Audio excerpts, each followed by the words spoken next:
Hey there, you're watching Wildflower Video Tips. I'm Lindsay Moe, and today we're going to do something a little bit different. Instead of diving into Premiere Pro, I'd love to have a little chat about all the different places you can use your recipe videos.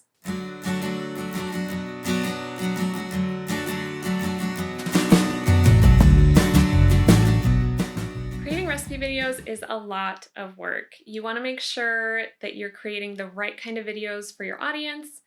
And today I'm going to go through and talk about all the different places you can use your recipe videos.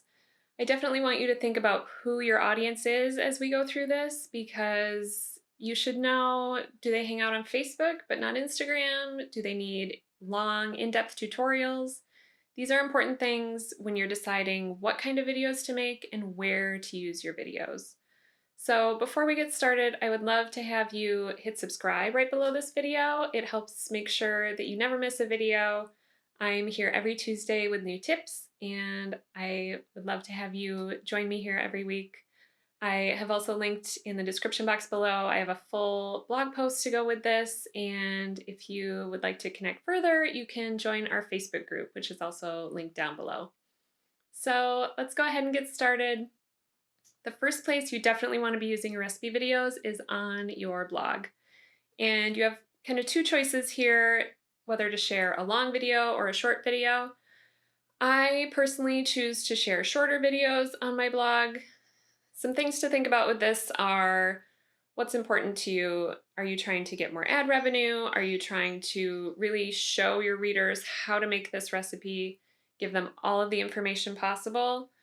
If you're sharing more complicated recipes and you think your readers could really benefit from a longer tutorial, I think that's totally fine to share a longer video on your blog. You could also consider sharing a shorter teaser video and linking out to a longer video, maybe on YouTube or something. So that's something to think about. Ad networks definitely recommend shorter videos because depending on how long people are on your site, they're going to see more ads. So imagine somebody's on your site for 3 minutes. They could watch one 3-minute video with one ad or three 1-minute videos with 3 ads, and they're getting ideas for 3 different recipes that they could make on your site. So it's kind of a win-win there, I think. I also get a lot of questions about whether to put your video in the recipe card or in the post itself. I personally think it's a good idea to put it in the recipe card because then it gets marked up with schema that Google sees, and obviously we care about that. So there is also a way to put it in the recipe card and have it just show in the post. That gets a little more complicated and specific to what recipe card you're using and what ad network you're using. So if you have questions about that, maybe jump over to the Facebook group and start a conversation there, and I'm happy to see what I can help with. Another great place to use your recipe videos is on YouTube. YouTube loves long view times, so the shorter 1-minute hands and pans videos aren't necessarily going to do super well on YouTube. You do have a lot of options though. If you are shooting hosted style cooking shows, these are great on YouTube. You could also take some of your shorter hands and pans videos, slow them down, and add a voiceover, an intro, and an outro. Or I love the idea of rounding up a few similar recipes. So imagine you had 3 soup recipes that you put together, the hands and pans videos, and you can do an intro and an outro and maybe a voiceover or just music if that's what you're capable of right now. Another great place to use your recipe videos is on Facebook. Here again, you have a couple options if you want to go short or long. Personally, I like sharing square, shorter videos, not necessarily under a minute, but pretty close to 1 minute. And I think that these are more engaging and people have really short attention spans, so they're more likely to maybe get through more of the video if it's under a minute. However, Facebook really wants content creators to create videos over 3 minutes so that they'll stay on the platform. And if you want to run ads on your Facebook videos, they need to be over 3 minutes. So that's definitely something to consider when you're deciding what kind of videos to share there. I also highly recommend sharing your Facebook videos to groups on Facebook that are related to your niche. This is a great way to get more views on your videos, to get more shares and likes, and ultimately more people to your blog. Instagram is another great place to share your recipe videos. Here you have a few options, whether you're sharing to stories or your feed or IGTV. They all have different requirements and purposes. You really can't share a full recipe video in your stories. You could, but that's not really what stories are for. I feel like they're for more like behind the scenes or just a quick flashy thing to get somebody excited about a recipe. So I would recommend sharing a clip from your video in your stories. You can also share a square version under 1 minute of your video in your feed, which I think is a great place to do it. Otherwise, if you want to share on IGTV, this is for the longer version of your videos. So between 1 and 15 minutes. You have a couple options again here on IGTV, whether you want to share a landscape video or a taller video. If you're sharing a landscape video, it will fill up the screen when the user turns their phone.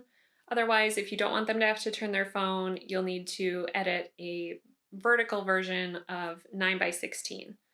So this can be a little tricky to get everything in the frame. You definitely want to keep this in mind when you're shooting, if you're planning to share a tall version to IGTV. I also frequently see people cutting off the text on their videos when they're sharing a tall version. I think this is very unnecessary and very not user-friendly.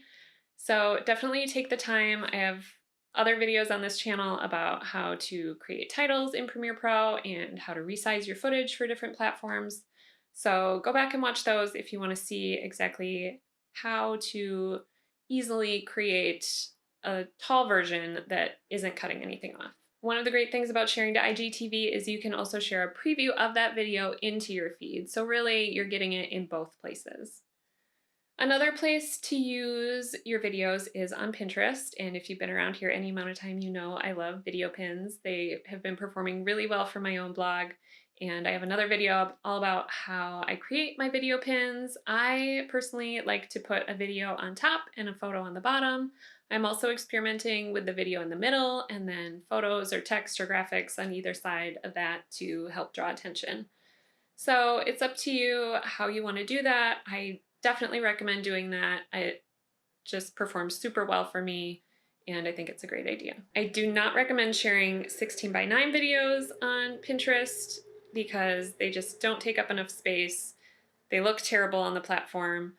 You could, however, share just a square video if you're not interested in creating a taller version. Just share the square version of your video to Pinterest and definitely keep these shorter. People aren't coming to Pinterest to watch a full tutorial that's taking 10 minutes to learn how to cook something. They're just kind of getting an idea and saving it for later. The last place we're going to talk about is TikTok, and this is its whole own thing. I definitely don't think you can reuse your recipe videos on TikTok. You could potentially reuse some of the footage that you shot and just repackage it to better suit that platform. Personally, I'm just getting started in diving into TikTok, so I don't have a lot of experience with it. And maybe I'm a little old, I don't fully understand it, but if you think your audience is there and would respond well to your content on that platform, I definitely say go for it. There are some food bloggers who are already killing it on TikTok, and I think that's great. So I definitely recommend either creating the content in the app or enhancing footage that you already have with what's in the app. I think that's going to perform best for you on TikTok. That's it. I really hope this helps you decide where you can use your recipe videos. Personally, most of my ad revenue on my blog comes from video ads, so I definitely am an advocate for getting at least a few videos on your blog. I also share a square version of my video to Facebook, and obviously I'm super into video pins, so I'm sharing my videos there. Currently, I'm trying to figure out how I can add longer videos to my workflow with more of like an intro and maybe putting some of the recipes together like I was talking about on YouTube. So I'm hoping to share those longer videos on YouTube, Facebook, and IGTV. So that's where I'm at with video personally. Everybody's blog is different. I really hope that you will think about your audience and what can be beneficial to them, and that this helps you decide where you can use your videos and put them to work for you. Thank you so much for being here. I would love to have you give this video a thumbs up and hit subscribe before you go. I'm here every Tuesday with a new video. Thank you again so much, and we'll see you next time.